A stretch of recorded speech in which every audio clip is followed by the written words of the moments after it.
네, 그리고 두 번째는 인체 연구인데, 인체 실험은 사람을 대상으로 선정해서 일정한 조건의 식사나 특정 영양소를 공급하면서 그 결과를 보는 거예요. 저도 이제 많이 했던 실험이고 지금도 이제 많이 실험을 진행하고 있는데, 음, 예를 들면, 어떤 사람의 단백질의 필요량을 알고자 한다라고 하면 다른 영양소는 일단 충분히 공급하고 어떤 사람한테는 단백질을 뭐 10g, 하루에 10g, 어떤 사람한테는 하루에 20g, 어떤 사람한테는 30g. 네, 이렇게 여러 가지 수준으로 단백질을 공급해서 얼마만큼 먹었을 때 가장 좋은지를 분석해야겠죠. 혹은 어떤 사람한테는 단순당을 먹이게, 같은 칼로리여도 단순당을 먹이게 한다거나, 혹은 이제 단순당이 아닌 이제 복합당을 섭취하게 한다거나 같은 칼로리의 탄수화물이라도 어떻게 섭취하느냐에 따라서 달라지게 되는지 뭐 이제 예를 들면 이에요. 예를 들면 이러한 것들이 어떠한 건강에 어떠한 영향을 미치는지와 같은 이제 건강에 굉장히 중요한 부분을 분석하고 파악하는 게 인체 연구입니다. 영양학의 목적이 일단 인간의 건강에, 건강 증진에 있다라고 하죠. 그 목적이 인간의 건강 증진에 있기 때문에 인체 연구, 즉 휴먼 실험은 영양학에서 가장 중요한 부분이라고 할 수 있습니다. 그리고 이제 실험 연구인데 실험실에서 뭐 특정 가설을 세우고 그에 따라서 계획을 한 다음에 수행하는 연구를 모두 실험실 연구라고 합니다. 실험실 연구는 이제 인체 연구보다 훨씬 더 어, 정확한 실험 설계에 의해서 네, 특정 가설을 연구할 수 있기 때문에 굉장히 많이 이루어지고 있고 저도 이제 동물 실험과 휴먼 실험을 다 하게 되는데 현재는 동물 실험을 하진 않고 있지만 네, 특정 화합물이나 약품을 쓰는 연구가 이제 동물한테는 이제 그 적용이 가능하죠. 그러나 영양학 연구에서는 동물 특정 기관, 조직, 세포와 같은 생물학적 반응이나 어떤 특정 영양소, 아직 밝혀지지 않은 파이토케미컬과 같은 특정 영양소의 발견이 어, 생명에 이제 이상이 없는지, 여러 가지 생물학적 문제가 없는지를 살펴보기 위해서 동물 실험들을 많이 진행합니다. 실험 동물 같은 경우는 성장 속도도 굉장히 빠르고요. 여러 마리 함께 키우면서 어, 그 실험자가 완벽한 통제를 할 수 있기 때문에 영양학에 대한 기초 지식을 만드는데 굉장히 크게 기여를 하고 있고 아직도 많이 발전 중에 있습니다. 음, 그래서 이제 근데 또 동물 같은 경우는 결국에 영양소 대사, 필요량 이런 그 여러 가지가 휴먼 인체 그 사람과는 좀 많이 다르기도 하고요. 동물에 따라서도 많이 다르기 때문에 제한점이 좀 있을 수 있습니다.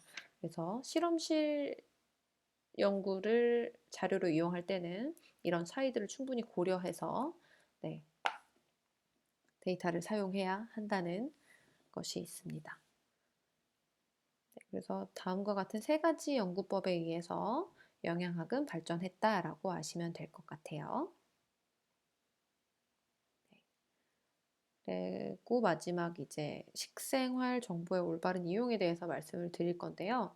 앞서서 제가 말씀드렸듯이 한국은 굉장히 건강기능식품의 유행이 빠른 나라입니다. 어떤 음식 혹은 어떤 음식이 살이 빠진다, 어떤 음식이 다이어트에 좋다, 어떤 음식이 면역력에 좋다. 요즘에 최고의 관심사는 또 면역이죠. 코로나 바이러스 때문에. 이런 것들의 음식의 유행, 건강기능식품의 유행이 굉장히 빠른 나라가 한국인데요. 이제 여러 가지 정보가 범람하고 있는데 이 중에서는 올바르지 못한 식생활 관련 정보가 굉장히 많이 있을 때가 있습니다. 건강에 관한 욕구가 커지는 만큼 그 식생활 정보에 대한 그 욕구도 커지기 때문에 그 더 많이 관심을 끌기 위해서 어떠한 그 특정 식품 성분에 대한 과대 광고나 이런 것들이 많이 이루어지고 있는데요. 이 넘쳐나는 정보들 중에서 좋은 정보를 거를 수 있는 것들이 이제 다음과 제가 하는 교육이라고 생각이 돼요. 그래서 신뢰할 수 있는 식생활 정보를 판단할 수 있는 기준, 그리고 제공하는 급원을 알고 이 식생활에 적용을 하게 된다라고 하면 여러분들은 보다 건강한 식생활을 영위할 수 있습니다.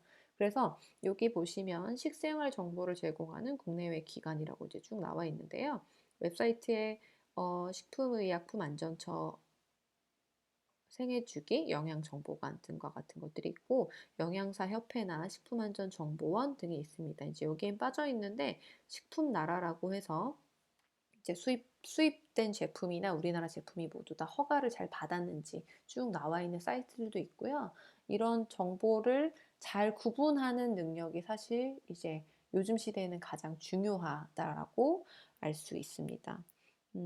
이 여기에 지금 실린 정보들은 올바른 영양 정보라고 할 수 있고 어떤 것들을 바탕으로 했냐면 정확한 과학적 연구를 통해서 얻어진 정보들이 올라와 있는 것이기 때문에 네, 그 여기에 나와져 있는 사이트들은 안심하고 이용하셔도 될 것 같습니다. 그래서 신뢰할 수 있는 식생활 정보를 판별하시고 그 정보를 이용해서 건강한 식생활을 하시는 것이 중요하게 되겠죠. 네, 그래서 지금 이 챕터 1에서 배운 내용을 좀 요약을 하자면 영양이란 식품을 사서 네, 조리하고 음식을 만들어서 섭취하고 그 이후에 인체가 소화 흡수한 다음에 생명 유지나 근육 활동에 필요한 에너지를 공급하고 각 조직이나 기관의 성장, 유지, 보수 여러 가지 과정을 비롯해서 이 모든 것들이 끝난 다음에 대사물질을 체외로 배설하기까지의 모든 과정을 영양이라고 합니다. 대부분의 만성 질환들은 식생활로 예방이 가능하고요. 이 이외에 생활 습관도 중요하게 되죠. 그래서 건강을 유지하기 위해서는 균형 있는 식생활을 하도록 노력해야 합니다. 사람이 음식을 선택하는데 미치는 요인이 여러 가지가 있다라고 말씀을 드렸는데 식품의 이용 가능성, 선천적, 후천적 요인, 생활 관습 지식 여러 가지의 개인의 선택으로 나눌 수 있습니다. 식생활에 미치는 영향과 그 요인들은 좀 자세하게 여러분들이 구분하시고 알고 계시면 더 좋을 것 같아요. 그리고 올바른 영양 정보, 특히 이제 많은 영양 정보가 범람하는 그리고 건강기능식품의 유행이 빠른 한국에서는 보다 과학적인 연구들과 그 연구 결과를 바탕으로 한 신뢰할 수 있는 데이터를 통해서 여러분들이 그 정보를 구분하시고 선별해서 그 선별한 정보를 건강한 식생활을 하기 위해서 이용하시는 것이 네, 중요하다라고 할 수 있습니다. 네, 지금까지 영양과 식생활과 건강에 대해서 영양과 식생활, 건강 이 세 가지에 대해서 알아보았고요. 네, 다음 주는 건강한 식생활 비슷한 얘기지만 네, 건강한 식생활에 대해서 한 번 더 설명을 드리도록 하겠습니다. 궁금한 내용이나 네, 궁금한 내용이나 저한테 문의하고 싶은 내용이 있으시면 저는 항상 매일매일 이메일 체크를 하거든요. 그 강의 계획서에 나와 있는 저의 이메일로 보내주시면 답변 드리도록 하겠습니다. 네. 들어주셔서 감사합니다. 수고하셨어요.